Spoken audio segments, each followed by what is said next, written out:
And may I say a good afternoon to everyone and welcome to the Township of Douro-Dummer's meeting of the 1st of March 2022. We welcome everybody on board and we remind you that it is coming to you live on YouTube and is being recorded as well for those who would like to watch the meeting at a later date. And I do remind members of council our new procedure of using your electronic hand is now in force, and it's a much easier way of making sure we get people able to speak in the right order.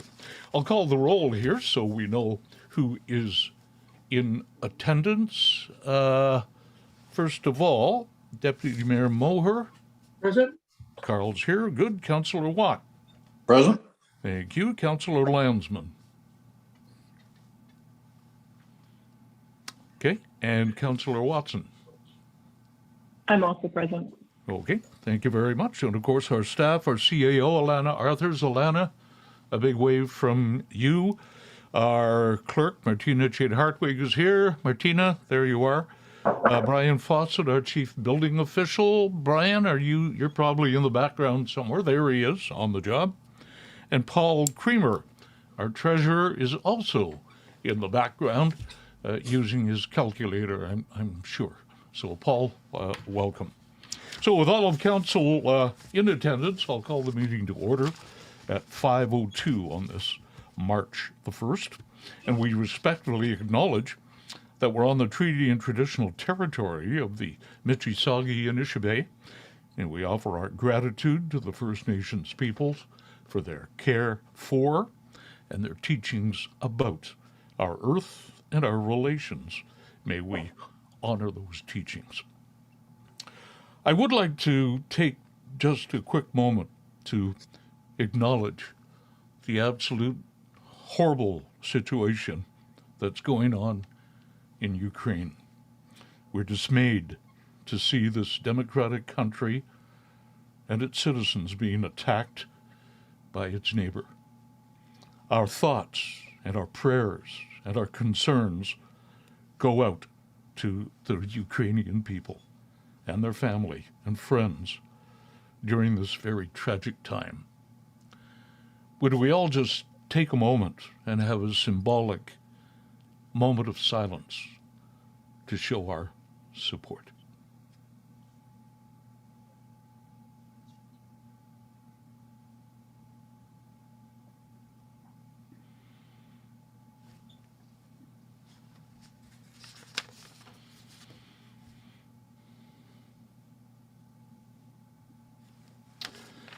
Thank you all very much.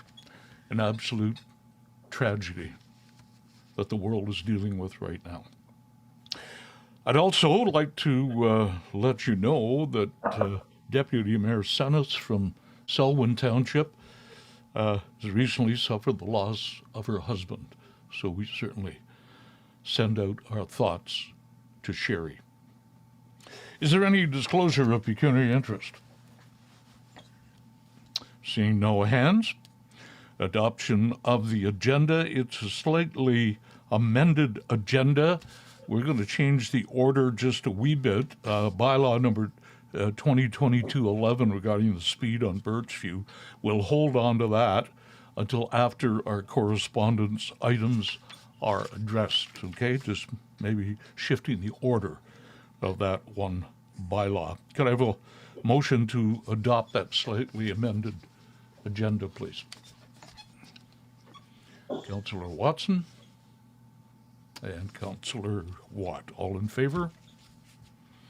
That motion is approved. Adoption of minutes from February 15th, the special meeting and the regular meeting as well. A motion, please. Sheila and Carl. All in favor? That motion is approved. We have no items in our consent agenda, but we do have a couple of delegations. There's one other staff person, and Jake, I am very sorry. Our manager of Public Works is also joining us. Jake, I just didn't want to think you to think that we forgot you. So Jake is with us as well tonight. Okay, item 8.1, we welcome Chris Kowalik and Christy Nash. There's Chris, no stranger to the Douro-Dummer screen, that's for sure. And we welcome the both of you, and we remind you of your 10-minute limit. I'll start my timer, and I'll give you with a minute left. Okay, go ahead. Thank you, Mayor Jones and members of council. Appreciate the opportunity to be here today to give an update and talk about the community safety and well-being plan. I'm joined today by Christy Nash. She's part of the consulting team from Arising Collective, who are helping to work on this plan. I'm going to share my screen. I have a bit of we have a PowerPoint presentation. Hoping everybody can see this okay. Yep. All right. So this slide may be a little bit different from the one that was circulated to council.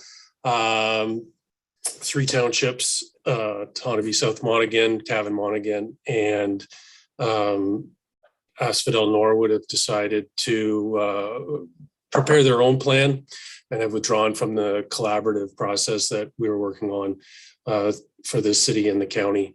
Happy to answer any questions about that or provide any insights at the end if folks want to know a little bit more about that.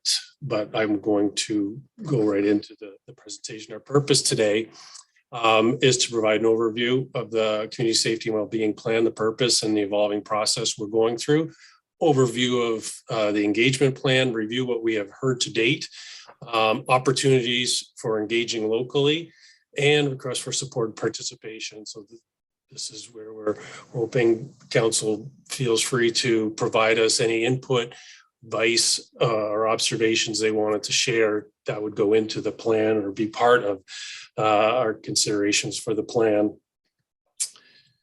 The overall purpose of the plan is where Peterborough City and County is a place where everyone is safe, included, and part of a community.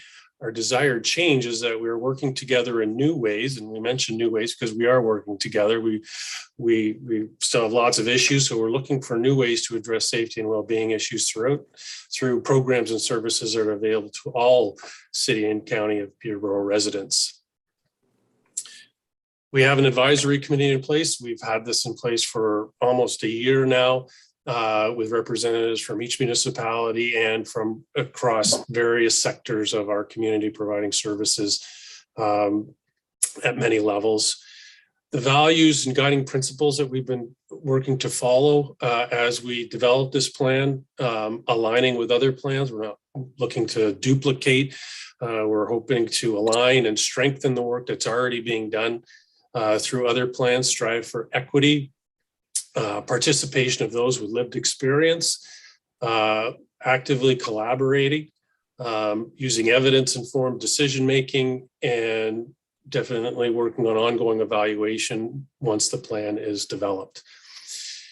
The risk factors that have been identified through our current consultations and through the work of the advisory committee are these 6 here: mental health, poverty, income, housing and homelessness, transportation, mobility, addictions and substance use, employment and education. And these are framing the work of our plan currently and moving forward. It's evolving a little bit, but these are certainly the cornerstones of where our plan is moving. We're at the phase now where we're identifying strategies. March, we have quite a number of meetings and consultations, and public survey is going to be coming out. We're going to be having a town hall meeting with Douro-Dummer residents, which Christy will get into a little bit when I turn it over to her. But this is the stage we're at right now. We'll be setting measurable outcomes and monitoring into the future as well. As I mentioned, this community engagement phase is where we are at right now. And come later in the summer, we intend to have the plan developed and in front of this council for approval before the municipal elections. At this time, I'll turn it over to Christy Nash to go through the rest of the presentation. Thank you so much, Chris, and thank you, Mayor Jones and Council, for having us this evening. As part of your package, we included the Community Safety and Wellbeing Engagement Plan. And the purpose of engagement activities, as Chris noted, is to both educate about the plan itself and also to gather meaningful insights from a variety of stakeholders who have an interest in the plan and or are impacted by the outcomes of the plan. So we used the spectrum of public participation as a guide to develop a scaffolding approach to engagement to seek input from different stakeholder groups at different stages of the project, depending on their levels of knowledge, awareness, interest, and the impact of the information we are asking them to provide. So you'll note in the engagement plan that we've identified 6 different phases of engagement. And given our timeline, we are currently engaged in phases 3, 4, and 5 simultaneously, and intend to complete these phases of engagement by the end of March. So we're exactly a month from now, at which point we will move from gathering insights into identifying outcomes and strategies to be included in the plan. You will note that phase 3 is dedicated to public consultation, and Chris already spoke to this. As part of this phase, we are developing an online survey, which will be hosted on Connect PTBO. We are in the final stages of edits and hopefully will launch the survey either late this week or early next week, and it will be open until March 31st. And we would really love to have your support in promoting this survey through the township and also through your networks. Additionally, on March 22nd and 23rd, we are hosting 2 online town hall meetings to gather insights from the general public and in particular from 5 townships.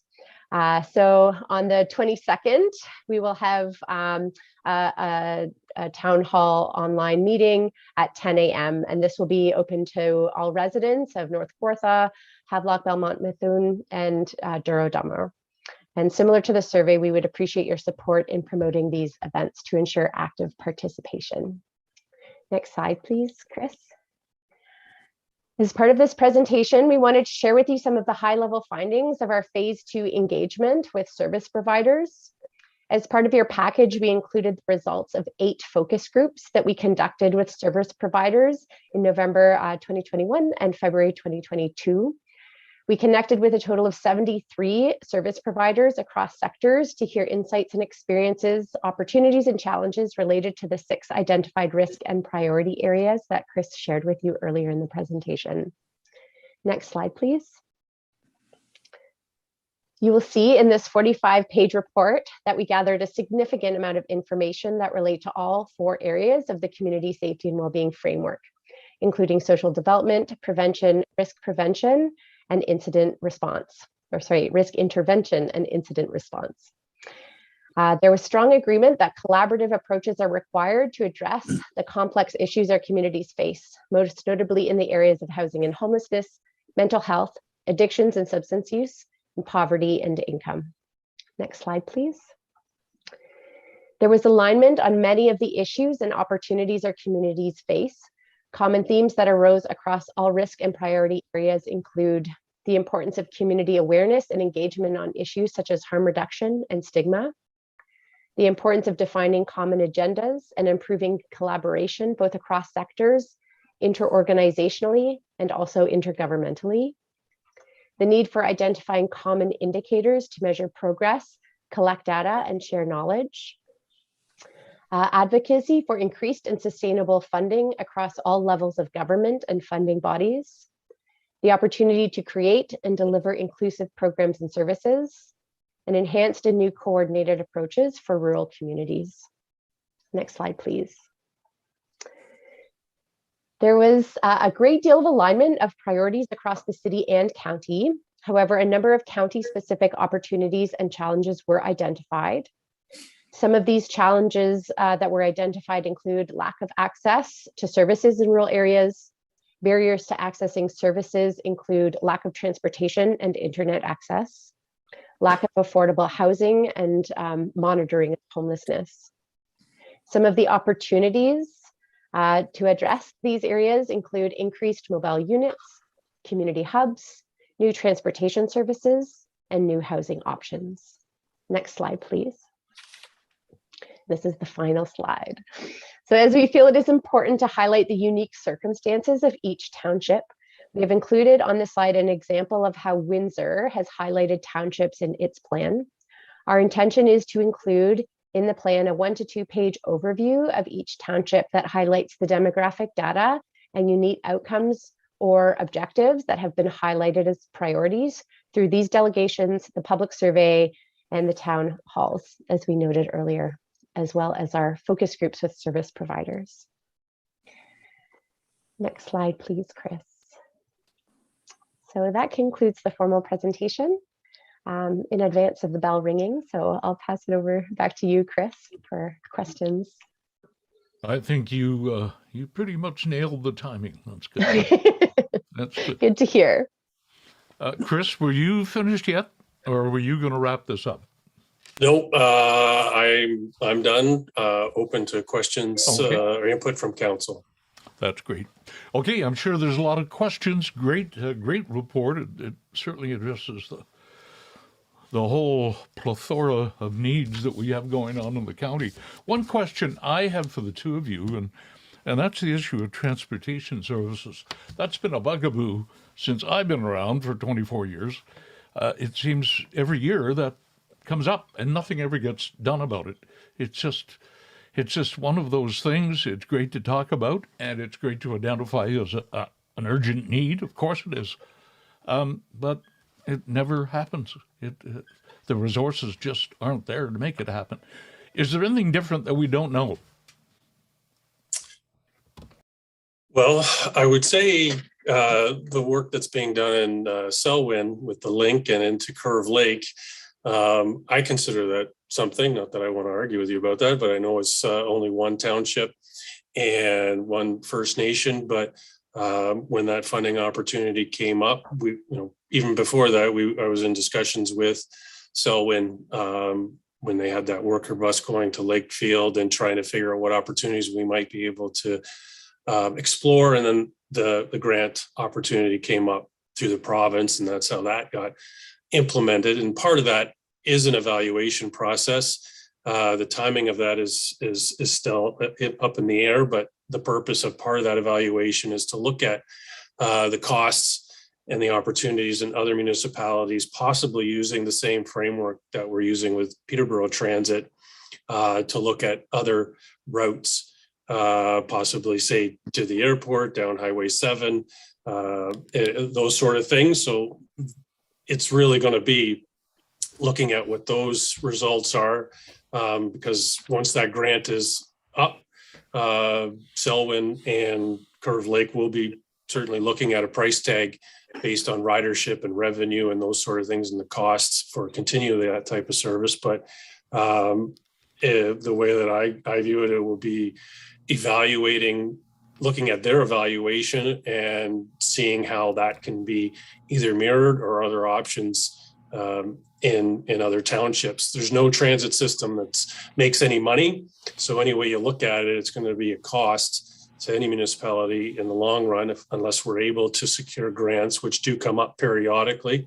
That grant that Selwyn got does come up it seems like a regular basis. It's been three times that grant has been available. So I think it's really looking at how you could pilot and see what could move forward in other municipalities that way. Yeah, well, I hope it moves forward fast. That's fine for Selwyn and Curve Lake. That's great. It's a wonderful experiment, but there's other people in the county. I guess that's what I'm getting at. Okay, thank you for that. Questions, members of council? With the hands in the air, go ahead, Carl. Thank you very much for the presentation, Chris and Christy. A lot of work has already been done. You certainly have a large number of people involved from all levels. I think your 4 points about the pressing priorities are right on. You can't do it all in the time you have, but focusing on a few like that, I think will make a big difference in time. So thanks very much. Surprising, I don't see any representation from the forecast, Four Counties Addiction Services on there. Now, they've been vital in getting the new consumption treatment and treatment services approved recently on Simcoe and Aylmer. And I just, is that just an oversight, or are they coming on side soon, or maybe they're there and they're somehow I missed them. Through you, Mayor Jones. We do have Jessica Penner, who is a staff at Forecast. Okay, She is the coordinator for the Peterborough drug strategy. okay, It was a challenge to keep the size of that committee at a reasonable level, and it was agreed that she would represent that sort of addiction side okay. and the drug side. So they are represented. I got a second question, Mr. Chair. Was there, it worries me about hearing about Cavan Monaghan, Asphodel Norwood, and Otonabee South Monaghan leaving from this. So with the transportation issue that our mayor just talked about, anyone with some of these issues with housing or homelessness or mental health or addiction and substance abuse, they're going to gravitate to the urban center, such as Peterborough. And I think many of the service delivery organizations in Peterborough would be quick to point out people that have moved from those three townships.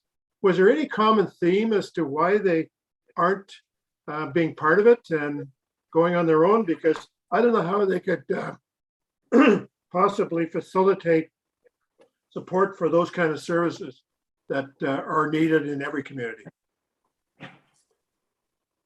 Through you, Mayor Jones. My understanding of the reasons relate to early on, all townships, and rightfully so, raised the concern of, are the urban issues going to overshadow the rural issues? And we stated it from the beginning that would not happen. That the rural issues would be addressed and would be a critical part and central part of the plan, as would urban issues. Some of them will be the same, some of them will be different, but they will be identified. You could probably recall late last year there was a lot of concern and publicity and difficult circumstances around homelessness issues, particularly revolving around the temporary shelter, the overflow shelter at 210 Wolf Street. And it was at that time that council in December approved an increase in the budget and in the scope of the project. And it put in question the timeline of how we were going to get this completed. And Alana, I know it was part of a discussion at one of your CAO meetings, and by all means, you can add to anything that I say in this regard. But it's my understanding that timing, and they weren't comfortable with it potentially going beyond this current council and past the election, and that the increase in scope and budget, even though all the money is city money that's going towards the expansion of the scope, that it was seen as what we said wasn't going to happen, that urban issues were having an impact on the evolution of the plan and the development of the plan. And by the time we sorted everything out, the decisions were made that they were going to withdraw and make their own plan to be more specific and cater to the specific needs of their rural municipalities. That's very disappointing.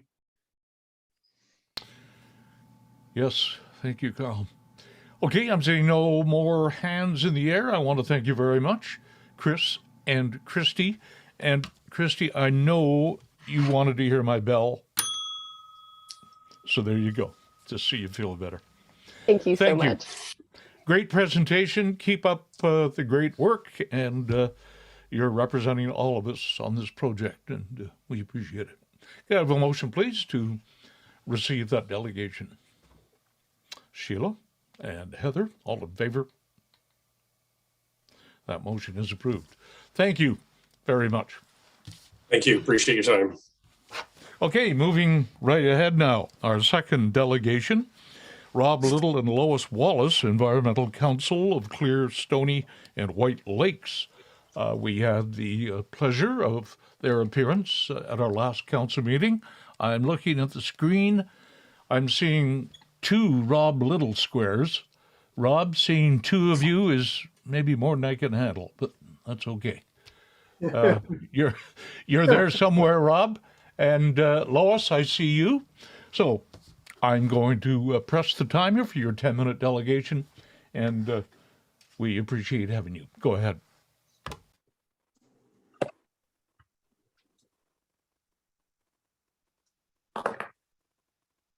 Are we, Lois, or Yes, just waiting Rob? for Martina to put up the PowerPoint. Okay. Here we go. Okay, it's all yours. Okay, are you there, Rob? I guess even though I see 2 Rob Little squares, we don't see Rob. Okay, But then, Lois, if you want to go ahead. yes, the arrangement is that I will do that if Rob's not on. Thank you, Mr. Mayor. Our Environment Council Shoreline Conservation Committee really appreciates you having us back again to speak about this important topic, protection of shorelines. And next slide, please.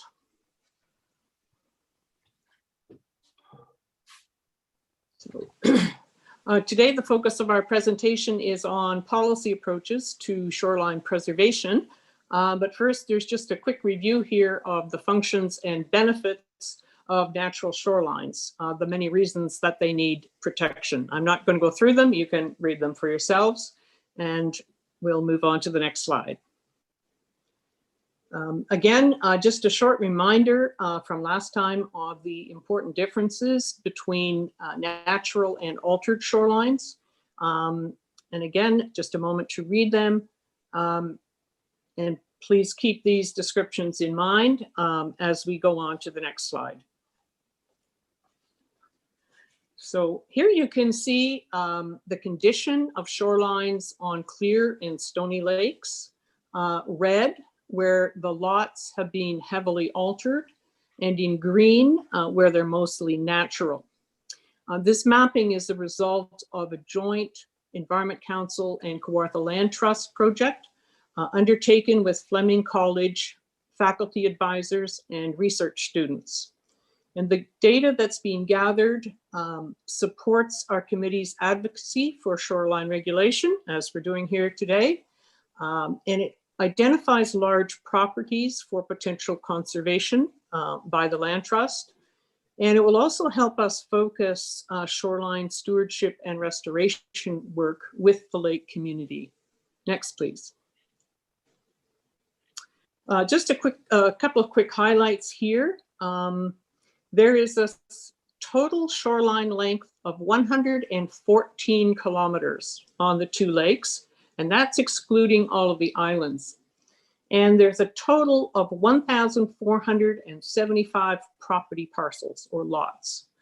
So that's some interesting data.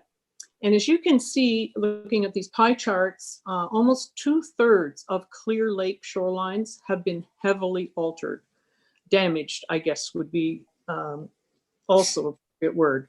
On stony, a much smaller proportion of shorelines has been altered, at least so far.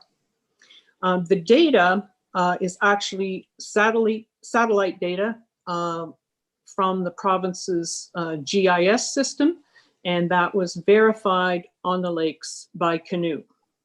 Next, please.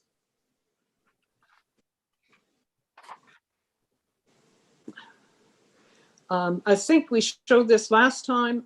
This is just one of the many individual shoreline lots along Birchview Road and elsewhere, heavily damaged by building and rebuilding projects. It says development, but we're talking here about damage on individual lots, not development under development through planning applications. Next, please. So this survey of 23 municipal planners, 44 elected officials, and 50 lake associations identified a clear need for regulation. There is definitely growing support for regulation. On our own lakes, our lake associations are concerned about the extensive shoreline damage that they see being done every season. And most of them agree with the need for regulation. We hope you've seen the letters from Birchcliff and Stony Lake associations that came in your package. Next, please. So do we have the right protection tools in place? In a word, no. There is no regulation in place to prevent damage to shorelines on individual lots. Some lots, as you've seen in the photos, are almost totally cleared before any permits are sought. A lot of the worst damage is being done by new owners who want a sort of structured ornamental look with very little regard for the natural environment. Many builders and contractors just clear everything out of the way for their working convenience, and there's nothing to stop that. We know from years of effort that education alone isn't enough to prevent this damage. Firm rules and enforcement measures are needed, and these need to be communicated. Next, please.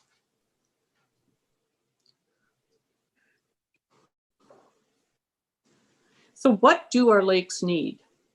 Stronger shoreline protection measures in the official plan, implemented through bylaws and enforcement, to protect trees, other natural vegetation, and the natural landscape in 75% of the shoreland within the required setback zones on all residential lots.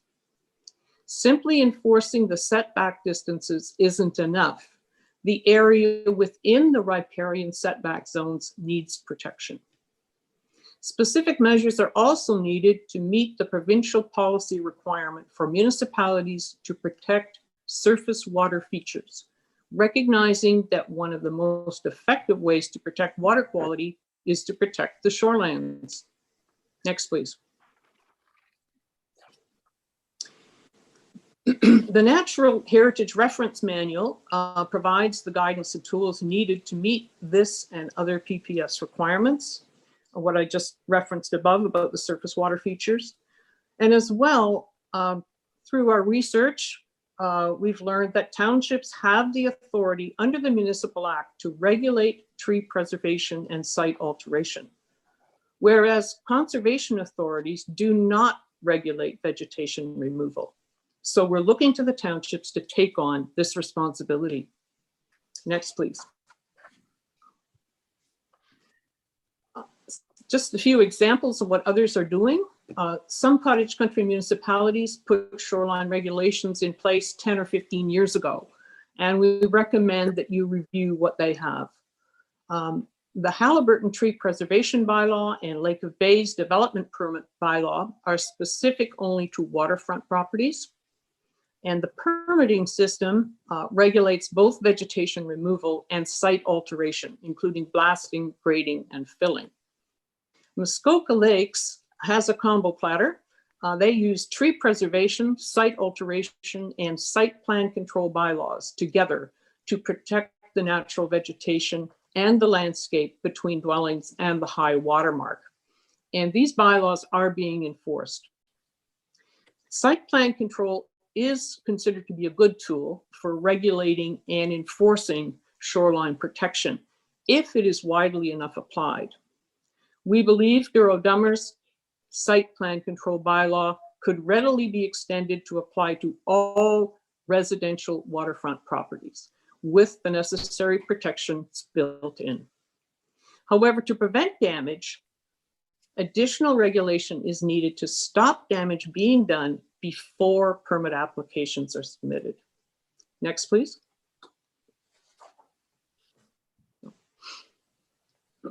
Environment Council is responding to the new draft official plan because we believe several sections need to be strengthened to better protect all residential shorelines and natural heritage features. At the same time, we don't see anything in the plan to discourage townships from going ahead to enact stronger, broader shoreline protection bylaws. So we're asking you and the other townships around the lakes to take action on this issue now. More damage is being done almost weekly. The response so far is quite positive, especially from Selwyn Township. And we realize that additional resources, both human and financial, will be needed to develop and put regulation in place, to communicate it and to enforce it. But we feel that a greater proportion of the township's substantial tax revenue from the lakes needs to be invested back into protecting them, protecting these assets. For all the environmental reasons we've outlined, and because healthy lakes are so important to the local economy. So today, we're asking Council to recognize the need for new, stronger shoreline regulation and to instruct staff with consulting help necessary to propose an effective regulatory framework that will protect all residential shorelines. We think it's reasonable for a proposed approach to be developed by late spring, and we'd be happy to discuss with your staff in more detail what we believe is required. Thank you for your attention, and I'll do my best to answer questions. Well, you got your timing down just perfect, Lois. That's good.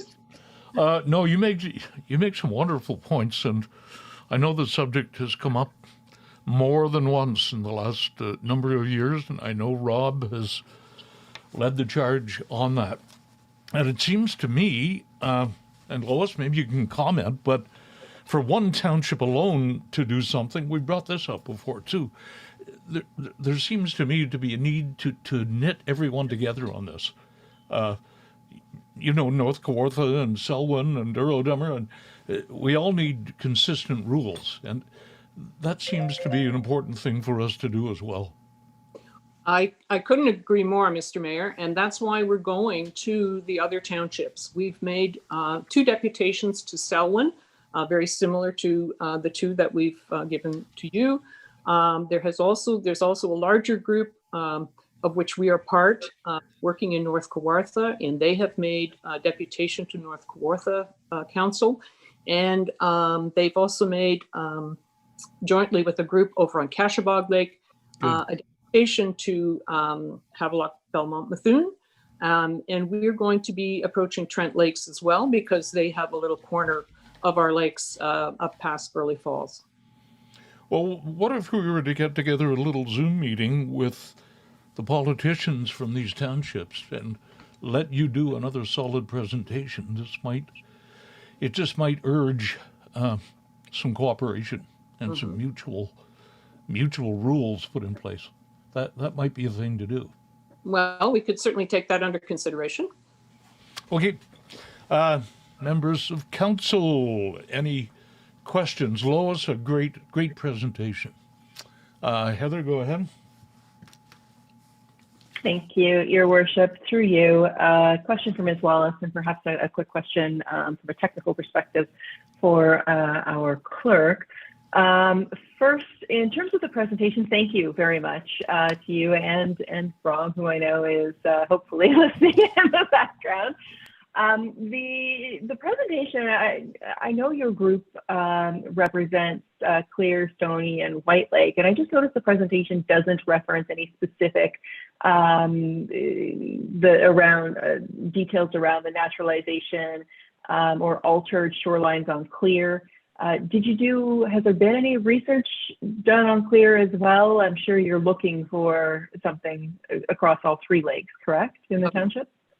Well, yes, the mapping that we showed showed Clear Lake as well as Stony Lake. I'm sorry, I meant to say White Lake, not Clear Lake. And specifically, the pie charts is what I was thinking of, just the breakdown. Sorry about that. No, during this project, White Lake was not covered. There may be further work done in the future. You'll notice that on that map we showed you, there are no islands showing either. And there, if funding is available, there may be further work done. And that certainly, I would think, could include White Lake, and we would hope to include islands as well. But again, this would all be pending available funding to do that. Sure, All I about the understand. money. Thank you. And then, then just a follow-up question to our clerk, if I can. Some of the references to the official plan, and of course we'd referenced this at our last meeting as well, the recommendations and requests, is a good time to be assessing these regulations around shoreline suggestions as it relates to our official plan. That window is still open, Martina, if I'm correct? Through you, Mr. Mayor, that is correct. Now is a perfect time to be submitting additional comments and queries. There are some open houses coming up. I think I've sent out notice, and there's notice on our website that people can attend the open houses. All the information gathered at those will feed into the draft that will be coming out after that, that reflects the recommendations and discussions that are happening in the community. Great, thank you. Good. So Lois, that's an opportunity certainly for your group to get in touch with the official plan concept that's going on right now. And yes, we're very much involved with the concept. We are in the late stages of drafting a response to the new draft official plan. great. And we're certainly intending to participate in open houses. I think both at the county and township level. I just hope we have enough legs to go around to those open houses. I know, it's tough. Carl, go ahead. Thank you. Thank you very much, Lois, for your many years of support for this cause. A lot of hard work, a lot of frustration at times, I'm sure. The one thing I would like to ask Martina, if I could, as chair of Committee of Adjustment, Committee of Planning, we're finding more and more landscape plans that's being required by the Conservation Authority. And I think that is maybe related to the natural heritage. With natural heritage being part of the official plan, will that be more of a norm for future development, Martina, or is it too early to say? Through you, Mr. Chair, to Deputy Mayor Moher. With the new provincial policy statement and growth plan, it does require that there be either mitigation or some type of study showing impact on any natural heritage features. So that could be the riparian zone that that Lois talked about, or the waterfront itself, or the water. So that's why we're seeing ORCA asking for those planting plans as a condition of the application. So we're seeing those on both minor variances and zoning bylaw amendments. So that could be a good first step to moving ahead here. One other comment I want to make, I understand Ralph Ingleton is involved with a university group that are got big plans for studying the lakes. And I don't know whether your group have reached out to him or not, but there may be some similar objectives there that might help to team up together to move forward. Okay. Well, yes, thanks for the tip. We know Ralph quite well, and we can certainly touch base with him and see what's in the works there. Thank you. Yeah, Ralph was very passionate about this. Okay, the last hand in the air then is Tom. Go ahead. Thank you. Through you, Mr. Mayor. Lois, we, over the years, back and forth, I know there's been discussions at your meetings, stuff like that I've attended, on actually who has jurisdiction on this shoreline. I know that's been a bugaboo for a while. Like Trent Severn has their say on it, or we have a say on it, or neither of us have a say on it. Have you approached some of those other groups too to push this to them too, to make sure that we're all on the same page? We've had some discussions with ORCA, and we need to have more. So that is another piece that we're going to be working on. I think we focused on the townships at this point, partly because of the schedule for the official plan. We wanted to make sure that we got our input into the townships while that process was going on. But yes, more conversation to be had with ORCA for sure. And Trent Severn's jurisdiction is below the high water mark. Most of what's happening to shorelines is happening, from the water's edge back. So the focus there would mostly be with orca. But as I said in my presentation, they don't actually regulate vegetation removal.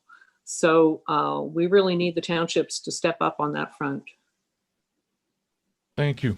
Okay, good, Lois. Alana, before we wrap up here, would it be a reasonable idea for you to perhaps lead the charge with the group of fellow CEOs of neighboring municipalities? I know you get together. Maybe Lois and Rob could do a presentation. I think it's about time that we started to get the sense of all of us working together on this and finally doing something. Is that a reasonable thing to ask of you to bring up the subject? Absolutely, Mr. Mayor. We do get together regularly, so I'm happy to bring it forward at the CAO level and see if we can do something collaboratively. That'd be wonderful. And Lois, you'd be willing to meet with the group and explain things, and it Yes. might kick the can up the hill. We have already presented to Selwyn and to North Kawartha and Havelock, Belmont, Methuen, and we're planning to do Trent Lake. So I'll do it again. Oh, we'd hope not to duplicate, but if there's something that you feel will help kick the can, as you say, we're certainly up for it. Yeah, this would be with the CEOs of each township without political interference. Mm-hmm. And they're the ones who maybe could initiate a solid attack on the So whole perhaps CAOs and anyone who's involved in planning. Whatever, I'll leave that up to them, but yeah. So I'm going to leave that to Alana to maybe take a good swat at that can, see if we can move it. Okay, that's going to be it. Thank you very much, Lois. And I know you went solo there, Rob, even though I saw two of them on the screen. I think, we're seeing Rob's ceiling now. Nice ceiling, Rob. But that's okay. A motion, please, to receive that delegation. Carl? Move to receive it with thanks. Yeah, it was great. And Sheila, you'll second it? Okay. All in favor? That motion is approved. Lois, thank you very much. We need to see some movement on this, I know. Okay. Thank you. Thank you. Okay, other business and staff reports. We are in item 9.1. Amendments to policy D4, protocol for radio and telecommunication facilities. Martina, I'll ask you to review this for us, please. Very good. Thank you, Mr. Mayor. The recommendation that's before you on this report is that the Clerk Planning 2022-15 report dated March 1st, 2022, regarding amendments to policy D12, protocol for radio and telecommunication facilities, be received, and that the amended policy be approved for insertion into the township's policy manual. I'm happy to answer any questions about the policy or the report that's before you. Okay, thank you, Martina. Any questions on that policy? Any questions at all? I would entertain a motion then to follow that recommendation from Carl. And a seconder from Tom. And all in favor? That motion is approved. For motions, just housekeeping here, the only time we want the hand in the air is when you want to speak to an item. We'll still do the normal routine about moving and seconding with the hands, okay? It's more for me than anything else. I got to get used to this. Okay, 9.2, a deeming bylaw. Now, there's a term that I can't really say I've heard. A deeming bylaw. This could be a first. Martina, explain it to us, please. Very good. So through you, Mr. Mayor, this is, I believe, a first for our township. So just to give you a little bit of background before I read the recommendation, a deeming bylaw is a bylaw that municipalities are able to pass to remove a property from a subdivision agreement. And it can only happen with properties that are 8 years old or older, as they would have fulfilled all of the conditions of the subdivision agreement by that time. In this case, this property is well beyond the 8-year mark. And so what we're recommending here, based on our legal counsel's opinion and direction, is that the report before you regarding a deeming bylaw for Patterson, roll number 1522-020-004-2000 be received, and that the deeming bylaw be passed with at the appropriate time during the meeting. And I know it was a complicated report, so I'm happy to answer any questions that may be outstanding from council. Okay, any questions? Carl, I deem you to have a comment. Go ahead. Yes, my question is, does this leave house number 571 landlocked? And is that a concern? Through you, Mr. Mayor, I believe 571 was already landlocked, so I don't believe this actually changes its status. Okay, but it's private, okay, private road only, okay, Exactly. okay, thank you. Okay, any other questions of Martina? Let's receive that report then. Sheila? I'll make that motion. Tom is the seconder. All in favor? That motion's approved. The official bylaw will come up later about that. 9.3, an update of the use of corporate resources for election purposes. The word election is starting to come into our vocabulary. Martina, go ahead. Very good. So the report that's before you has a recommendation that it be received. So the use of corporate resources for election purposes, policy C6, be received and updated in the Township of Douro-Dummer's policy manual as presented. Again, the report was a little straightforward, but there are a lot of changes in this policy. So I'm happy to entertain any questions. And I'll just mention that many of the changes we put in place here for council's consideration came from council directly in our interviews with council members after the 2018 election to kind of hear what worked well for you and what changes you wanted to see as we move through the 2022 process. Okay, thank you. Go ahead, Sheila. Thank you. Through you to Martina.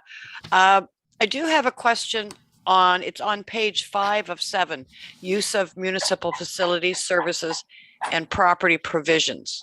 The second paragraph seems to indicate that council candidates or third-party advertisers can only use the property if it's one that the township already allows for public rental and it's rented in accordance with the township rules. Is that correct? Yeah, through you, Mr. Mayor, I'm just going to wait to see him pop back on before I keep going.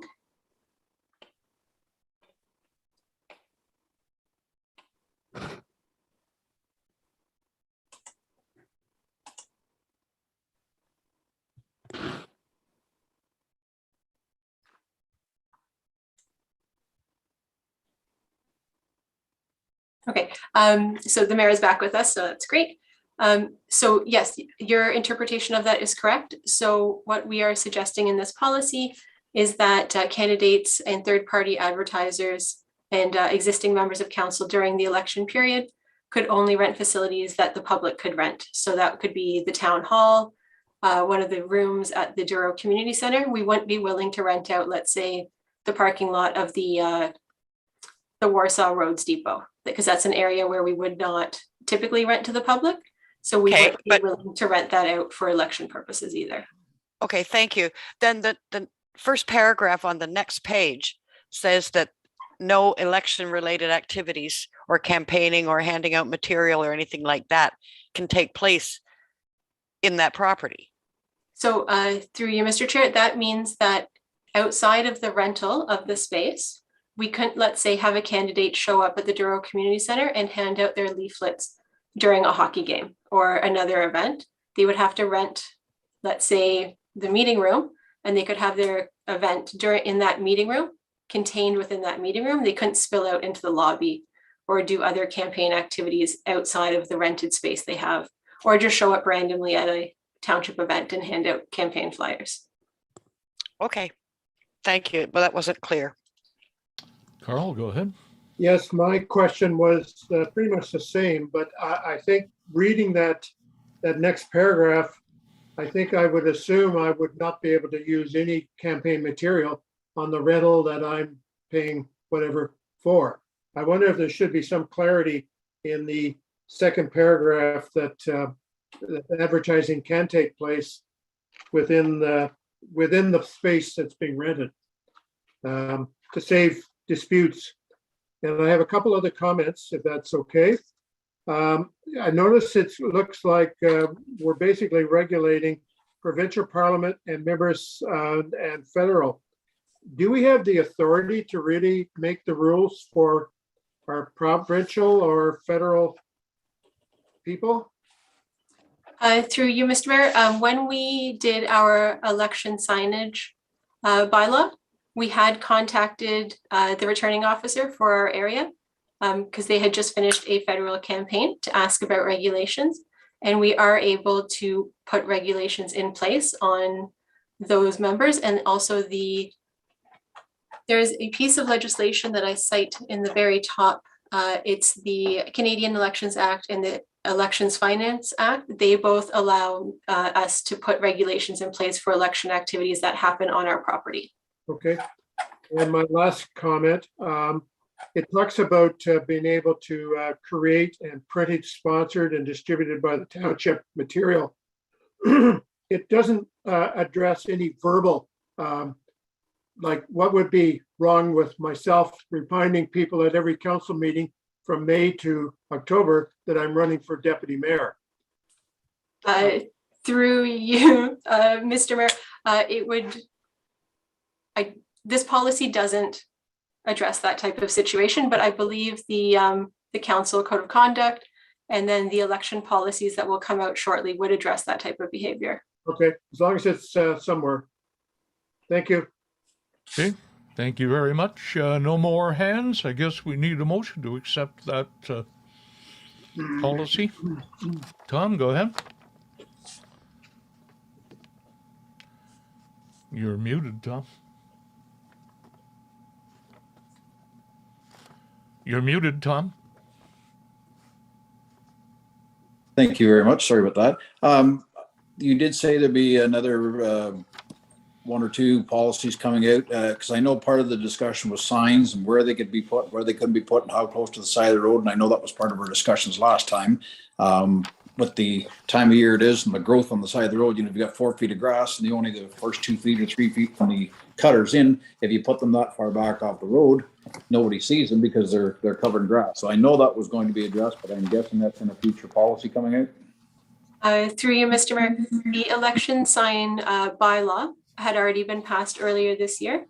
And both actually, I'll just speak to the municipal election. The municipal election happens in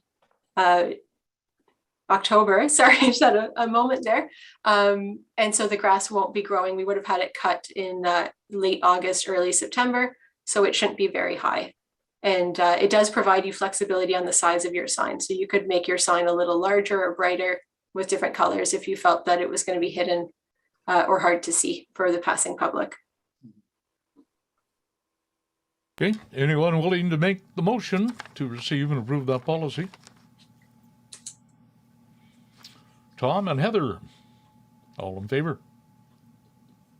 That motion is approved. 9.4 is the quarterly financial update. And Paul, our treasurer, is here. There he is in living color. Paul, I'll let you address that report, please. Through your worship, this report in front of you, I did have a couple of questions on it. So I'll clarify a few things. One, it's not the ultimate format that I would like to get in front of council every quarter. It's a step in the right direction. My ultimate goal is to have something that has some commentary on and some explanations on the variances between the different accounts. Additionally, probably a better separation of operating and capital. There are some accounts in there that have always traditionally been not been separated. For example, the grants. A lot of those grants are related to capital, so it does create the appearance of a larger surplus than what the township will actually have. If you added up all those numbers, it would result in a rather large surplus, but that's not the case. And that's actually why the totals were not included, because I didn't want to give that appearance. So it is a little bit of a work in progress. I have done some work in the background to make the creation of that report and those tables that you see not quite instantaneous, but rather quick. And then that's where the effort for this report went. And going forward, I'll be able to put more effort into cleaning up the numbers and making them more meaningful. Okay. Thank you, Paul, for that explanation. Questions, comments? A motion, please. Carl? Move to receive and looking forward to the new format. Sheila will second it. All in favor? That motion is approved. Moving ahead to committee minutes and other reports. Update on county council matters.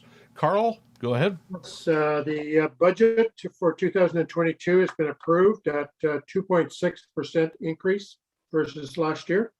2.5 of that 2.6 is for capital projects.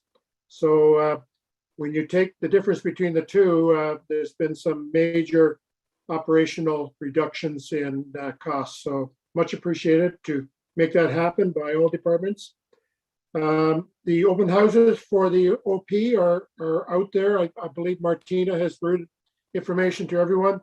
There's some open houses coming up, 4 dates in the near future. It'll be an opportunity for people to ask questions. So feel free to sit in on those. And it's always interesting listening to the questions that are coming from the ratepayers. Also, there's a study going on right now that's getting a lot of discussion, and it'll be on the agenda for tomorrow and for Thursday, special meeting on Thursday, on development fees. And so I can't tell you too much about it, except it's a very comprehensive study that I believe has to be done every 5 years. And it has generated a fair amount of discussion. Also, you'll notice the announcement by the Ontario government of the new consumption and treatment center. That's been a push by County Council and the health unit and others for a couple of years now. And it looks like it's will be going ahead very shortly. It's not the end result, but it's one step in saving lives in this community. So I don't think there's also going on, and I don't have too much input on it, except in the traffic master plan. And I think Alana has routed something out to us yesterday on this. I haven't had a chance to go through it in detail yet, but or maybe Jay, I think you're on that committee. I don't know whether there's anything further that you can add for council's sake here. No, I think Alana's email she sent was from the city's part of things. The county master transportation plan is moving along. It's very tedious and it's very involved. Alana, do you want to speak quickly about that? Through you, Mr. Mayor, just the information that was sent out to council yesterday was just specifically for your information prior to Peterborough moving forward with anything. So take a look. If you have any specific questions, feel free to give me a call directly and I'm happy to answer them or find answers for you. I think that was about it. Okay, the only other thing, Carl, I want to keep reminding everyone, March 15th is the deadline to get nominations in for the county awards. Please, everyone, dig deep. You don't have to dig that deep. There's a lot of very special people in our township in a variety of categories. Please get the information into the county, go to the website, and email them, do whatever you have to do with a little explanation. It's time for us to say thank you to some very important people in our township. So please don't forget to do it. March 15th is the deadline. Okay, a motion to receive Carl's report then, please. Sheila and Heather, all in favor? That motion is approved. Alana, reports and capital project status. Go ahead. Through you, Mr. Mayor, we've tried to provide all the updates with regards to reports that should be coming to council in the next couple of months, as well as the capital projects have been updated as well. So I'm happy to answer any questions that you might have. Any questions at all? We got Jake on the line as well. If you need anything answered, good report. Carl, go ahead. I see we've received a new grader. Are we all going to get a ride in it soon so that we have a better appreciation of some of the equipment out there? You didn't put your little hand in the air, Carl. I just want you to know Right.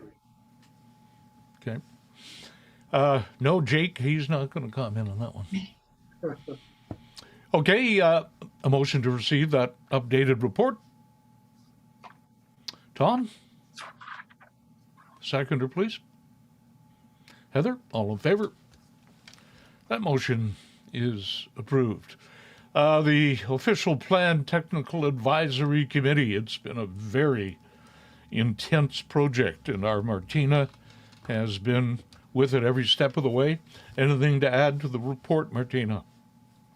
Through you, Mr. Mayor, Brian and I are working on some additional comments about the NHS mapping. So that's the Natural Heritage System mapping. The province has, as of yet, not accepted our Kawartha Naturally Connected mapping that was ground truth in our community.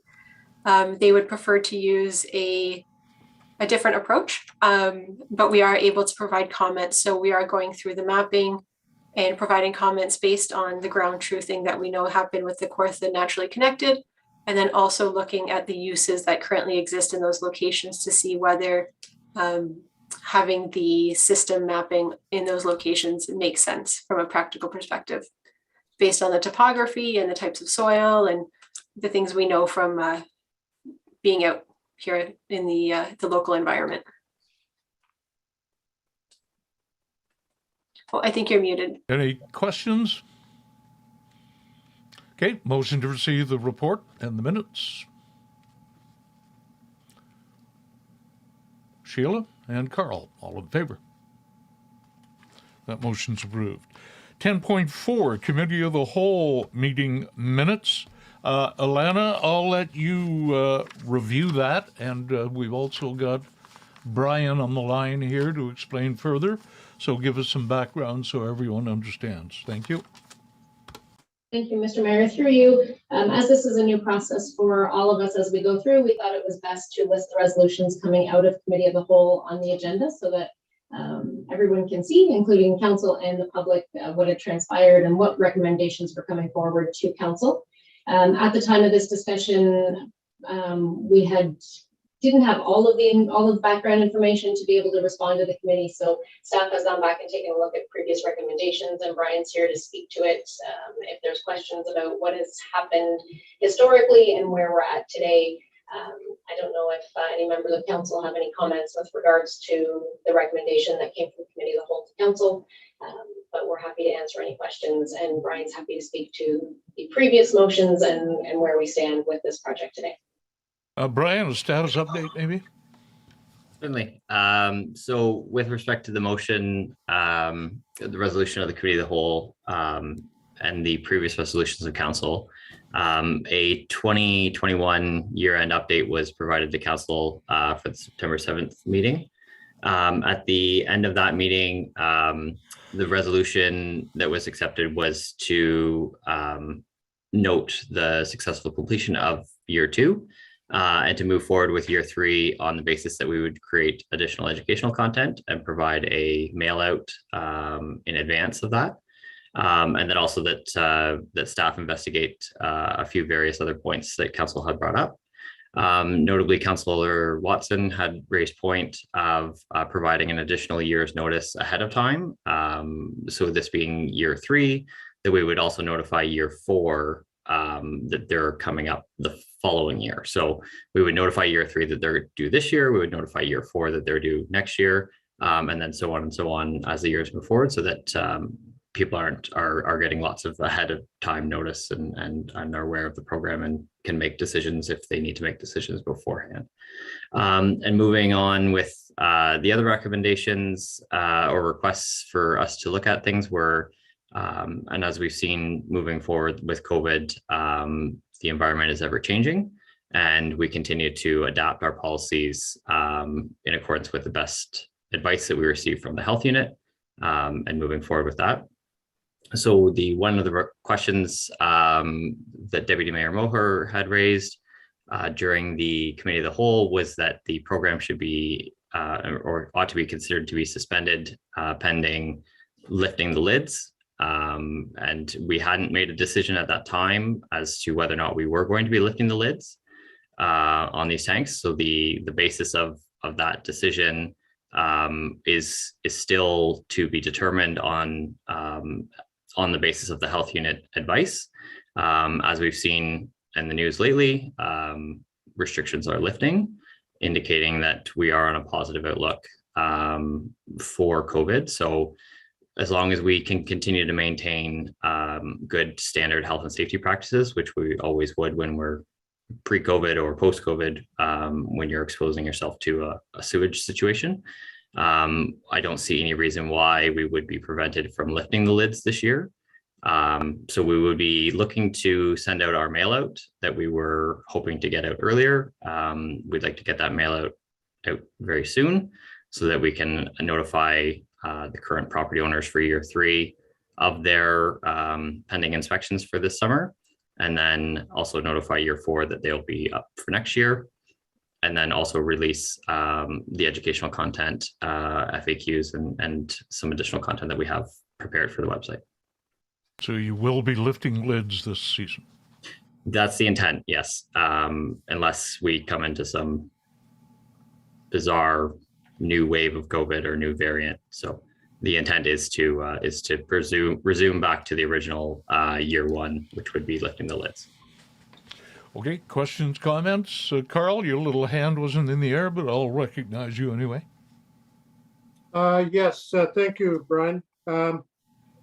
Is there any plans to maybe, just in case there's still COVID concerns, that we wouldn't buy a couple suits that the EMS people use, and could be even the fire department use, that would allow us to be able to lift the lid in COVID times?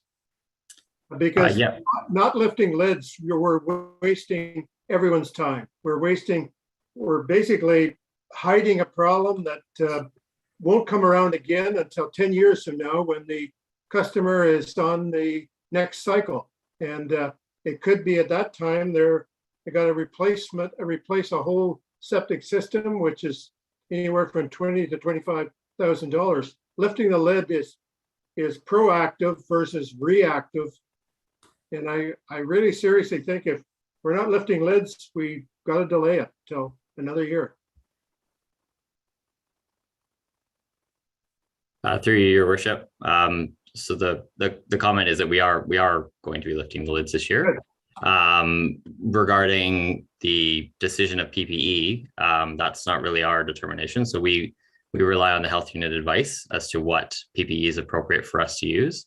And then as an employer under the Occupational Health and Safety Act, we have a duty to protect our employees.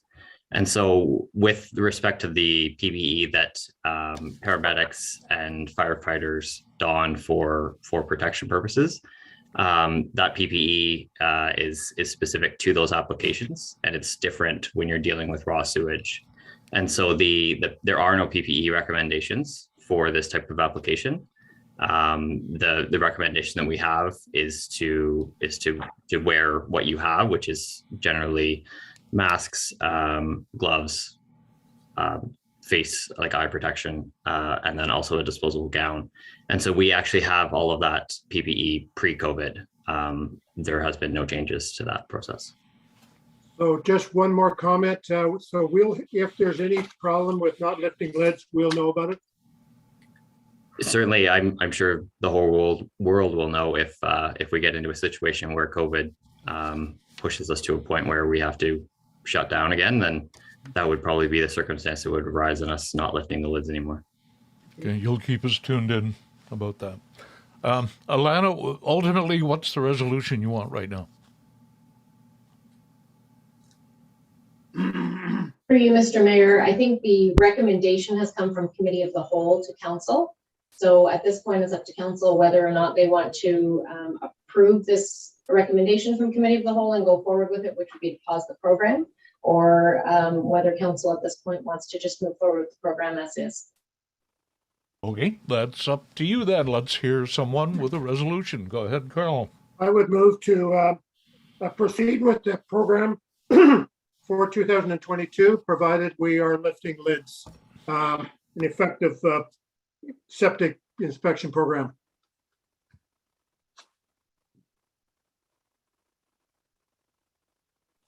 You're muted, Mr. Mayor. Is anyone willing to second that, please?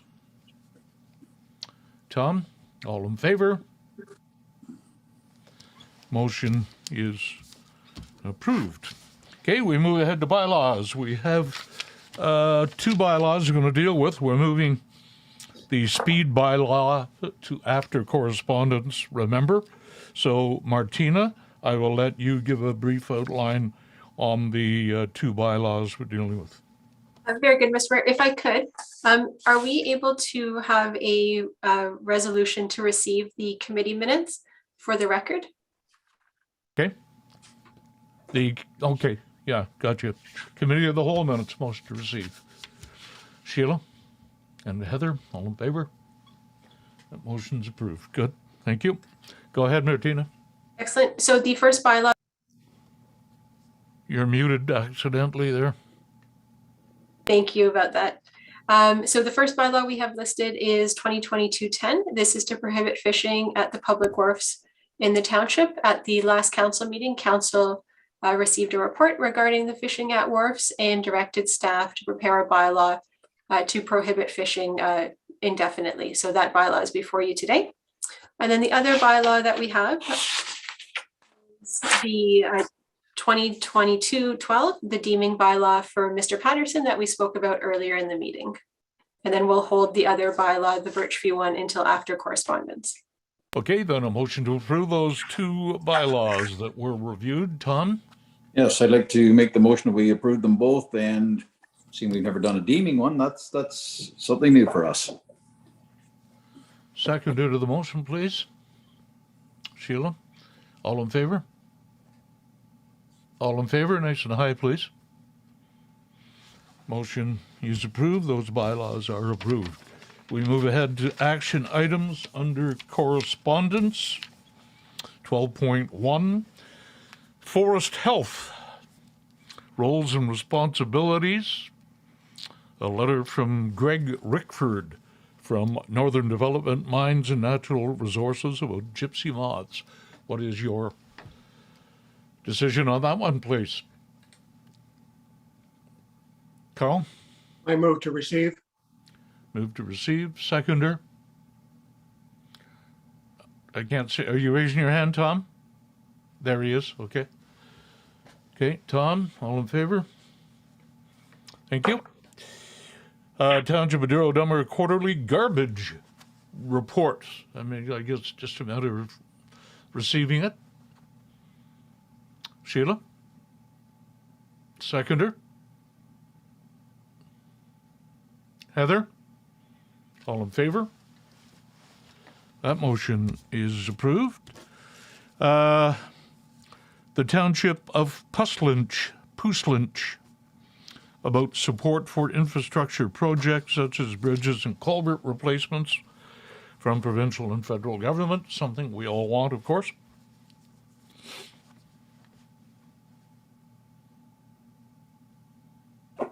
Go ahead, Tom. Motion to receive and support. Receive and support. Seconder.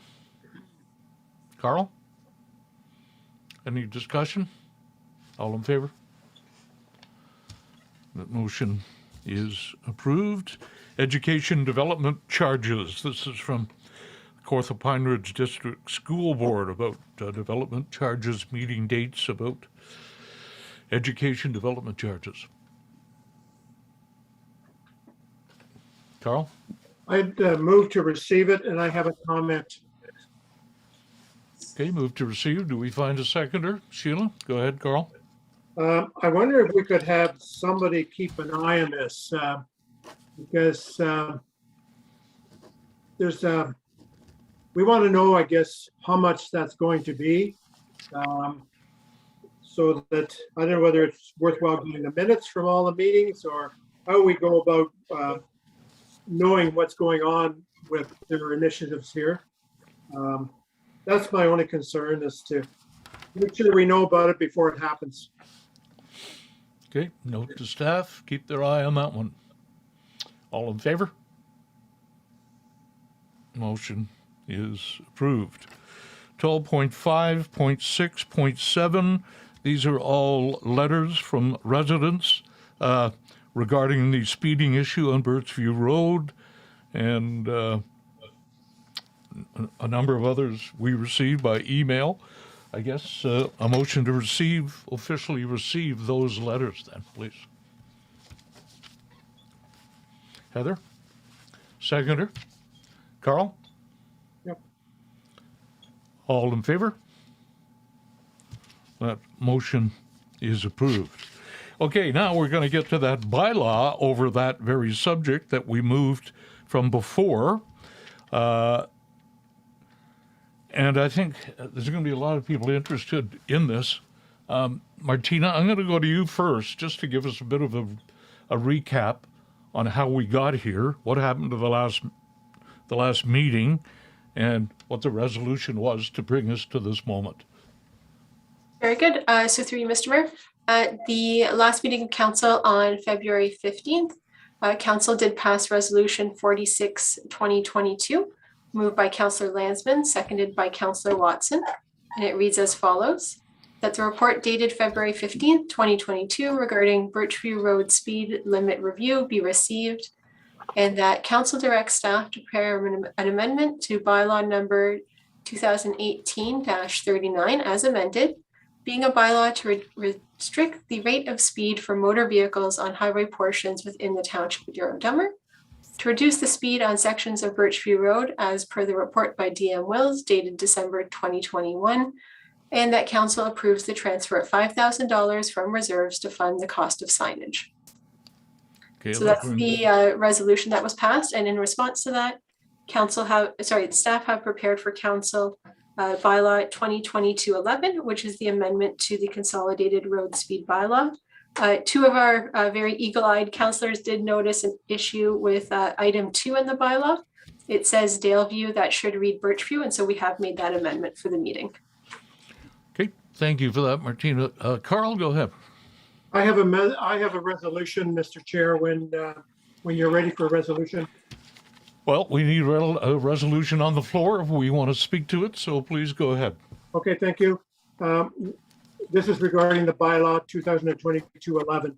Whereas road safety is utmost important for all Douro-Dummer residents, and whereas many emails have been received since our last meeting raising some valid arguments to leave the speed as is on Birchview, and whereas it would appear that a number of residents along Birchview had no knowledge of the 33% reduction in the speed limit being considered, I move that bylaw number 2022-11 be delayed until a process is arranged to reach out to all interested residents along Birchview from Fiddler's Lane to McCracken's Landing for their support or non-support for such a change in speed limit, and further that all information received be referred to the Douro-Dummer Police Service Board for comment and suggested recommendations, and further that all relative information be returned to council no later than June the 7th, 2022 meeting.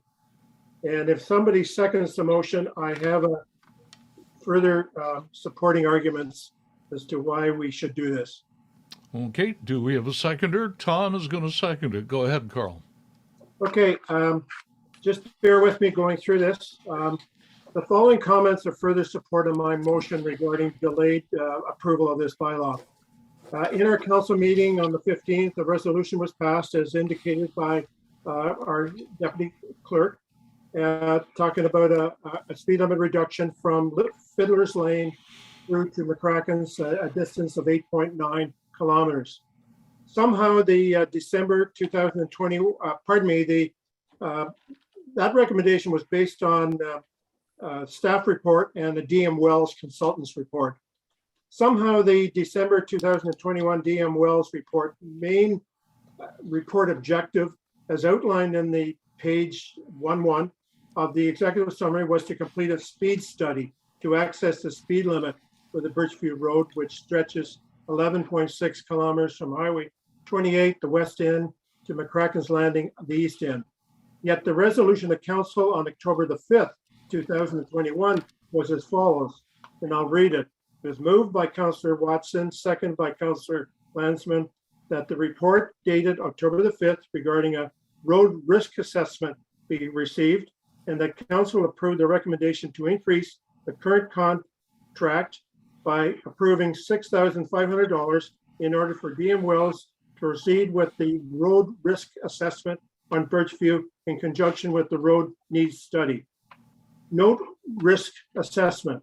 When road safety is involved, there's always other issues other than speed that can affect road safety. Looks like the big picture may have not been reviewed. Other issues would be enforcement of existing speed, design of the road, type of vehicles using the road, use of the road, etc. Noting the same DM Wells report under recommended speed limit on page 6 of the report, there are two more interested comments. Let me read these comments in the report signed by the two engineers. And that's under section 3 of that page. Lowering the speed limit, and I quote, lowering the speed limit does not necessarily result in safer conditions for road users. If the posted limit is routinely violated, it may even increase the risk level by providing a false sense of security to vulnerable users. The next paragraph is the last paragraph of the recommendations. From the data collected by the OPP, the 85% percentile speed on Birchview Road is 67 kilometers per hour, as is over the current posted limit. It's suggested that drivers may accept a moderately lower speed limit. A 33% reduction as proposed is hardly moderate. Further, in support of the motion on the table, it appears that there's been little public consultation. Mr. Paul Hurley, a local well-respected engineer from Engage Engineering, back in January the 9th, 2020, at a meeting of BPOA representation and township representation, raised issues that appear to have not been addressed. In one of Mr. Hurley's reports, in paragraph 2B 2.2, the following is written under public consultation. Public consultations, society expects public consultation on matters that can affect their individual interests. And that's the quote of his report. In section B of that same report, it's recommended that 2 public meetings be held. Apparently, public meetings did not occur as shown in another area, that there wasn't sufficient time, which I find difficult to understand, as January 2020 is more than 2 years ago. Mr. Hurley also gently raised issues with emphasis on road safety for all uses, and that the road is primarily a transportation link and other uses are primarily secondary. Mr. Chair, that concludes my support for the motion, and I ask for a recorded vote. Okay, Madam Clerk, recorded vote is requested. Other members want to speak, please speak to the motion that's on the floor. Go ahead, Tom. Yes, thank you. Through you, Mr. Mayor. I support the motion. I think we do have some more homework to do on this with phone calls I've received, with the emails we've received, the ones that are in our package here.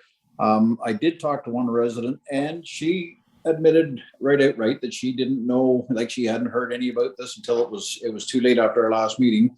And I did bring up the point, and Deputy Mayor Moher just brought up a few things. It has been on our table, more than once. Adding it on with the DM Wells, it was in that council meeting. It was in another council meeting that we were even going to look at this and how we were going to look at it. It was in our budget presentation. And I did say to this lady, in all fairness, that that seems to be quite a problem that we have, and we've always faced it, is getting word out there to our taxpayers. How do we do it? How do we do it responsibly? How do we make sure we catch the majority of them?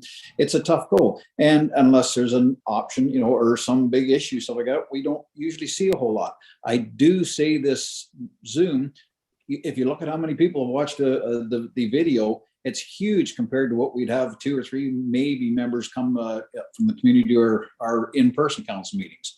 So that being said, you know, there's not fault both ways, whatever, but I do believe that we need to do this.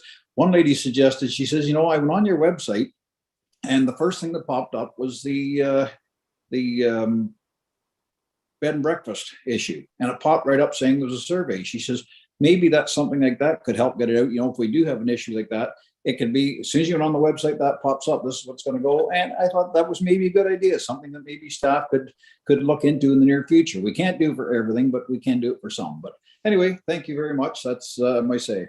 Thank you. Sheila, please speak to the motion. Thank you. Through you to Carl, I also was going to make a motion very similar, but not quite as detailed as his. And I think that the only concern I had was in the recommendation that there needed to be work done and that it was suggested that the speed be brought lower. And if the work is not done, what are the repercussions to us? Thank you. That was all. Heather, go ahead, speak to the motion. Thank you. Through you, Your Worship. I certainly do recognize, after hearing from residents in the community about the matter, that broader consultation is needed. One concern that I do have, however, is the potential for risk and liability. And Deputy Mayor, perhaps this could be something to, as a friendly amendment to your motion, but have staff or legal counsel or engineers report back on the liability with respect to, you know, having this report, valid or otherwise, based on your comments, sir, you know, but have people report back on what our liability is now that we do have this rating. I recognize that the scope seems to have changed from when that original motion was made to do a road risk assessment from a speed study. But I also do recognize that the engineer's report does look at, I'm going to say, 11 or 12, they're letters down there in the report, factors beyond, you know, beyond just vehicle safety and pedestrian safety. You know, it looks at the number of private entryways and intersections and the curvature and slope of the road and a number of other factors. So my concern, you know, having this report in hand around the liability, but certainly I do support a deferral for wider consultation. Are you making an amendment to the motion? No? Sorry, Your Worship. You know, if Deputy Mayor would be willing to entertain just getting some legal counsel around the risk once we have that, now that we have received that, the liability risk specifically. Well, Carl's made his motion if he chooses, but you can make an amendment. We vote on that separately, and it's probably the proper thing to do. Okay, you're going to make an amendment? Okay. Yes. Will anyone second the amendment, please? Sheila will second the amendment. So we're voting on the amendment to the main motion. Anybody want to speak to it? Carl? I'm having difficulty supporting it because the recommendation by the TAC, the consultant, paragraph 1 was chosen. Paragraph 2 that I read out loud made it very clear that speed limits don't necessarily result in safer conditions. So these are engineers that are telling us this. So I think we've basically moved ahead with a resolution that picked out one item, and that was from 60 to 25 or to 40 kilometers an hour without any consideration to other factors. And I can't support the amendment. Okay, anybody else want to speak to the amendment?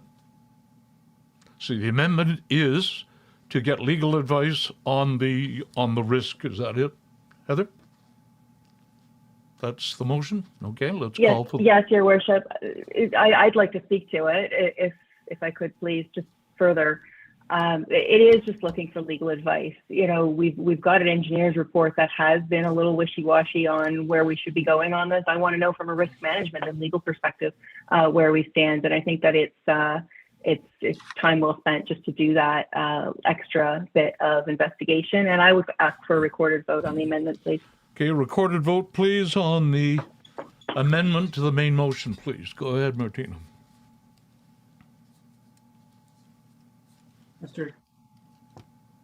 Mr. Chair, Yes. can I comment further on my second choice? Okay, you'll have one more go, and Sheila will have a go too. Okay. One more time, Carl. The amendment is to look at risk assessment. The study was the speed study. It wasn't a risk assessment as we asked for. So a lawyer is going to be looking at something that hasn't been completed. So I don't know what the purpose of that would be. Sheila, go ahead. Thank you. Through you to the Deputy Mayor. Carl, you've referred to several reports. When you're talking about this paragraph or that paragraph, which report are you referring to? Because the one that we just read recently did have the information in there about the concerns and the this and the that, the bends in the road and the grade and that kind of thing. So I'm not sure that you and I are talking about the same report. No, the paragraph that Mr. Chair, can I answer that question? You'll have to answer the question, I guess. We're starting to get carried away here. Go ahead. Okay, that DM Wells report, that paragraph number 2 that talks about the risk. No, I'm just looking for the date of it. What is the date of it? December 2021. Thank you. Okay, there is a motion on the floor, recorded motion. Martina, go ahead. This is for the amendment only. Thank you, Mr. Mayor. So this is for the recorded vote of the amendment. Dummer Ward Councillor, how do you vote? In favor. Douro Ward Councillor, how do you vote? Yes. Councillor at large, how do you vote? In favor. Deputy Mayor, how do you vote? No. Mayor, how do you vote? No. The motion is carried. Okay, we now go to a recorded vote for the amended main motion. Correct. So See, I still see hands in the air. Is there any? No. We're at the main motion now, No, I don't. as amended. Sorry, Sheila? No, I didn't. Forgot to put my hand down. Okay. Martina, go ahead. very good. So this is the recorded vote for the amended main motion. Dummer Ward Councillor, how do you vote? I believe Favor. you're muted. Favor. In favor. Thank you. Douro Ward Councillor, how do you vote? Yes. Councillor at large, how do you vote? In favor. Deputy Mayor, how do you vote? In favor. Mayor, how do you vote? Yes. The motion is carried. Okay, that motion is carried. I will leave it up to staff to fulfill the meaning of that motion. Thorough consultation with the people who live on that road, and I guess with everybody. I mean, it's a township road. It belongs to everybody. So I'll leave it up to you, Alana, to deal with that. I won't ask you questions right now as to detail, but I'll leave that up to you. The motion is quite clear. Okay, no notices of motion announcements. I jotted down again the March 15th deadline for county awards. Let's not leave Douro-Dummer out of it. No closed session. Confirming bylaw then. Carl? And Tom, all in favor? Motion approved. Next meeting, council, March 15 at 5, committee of the whole, April 8th at 10, and a motion to adjourn. Heather and Sheila, all in favor? That motion is approved. That's it. Thank you very much, everyone. Please stay safe, and we'll see you again. And everyone, be kind to each other.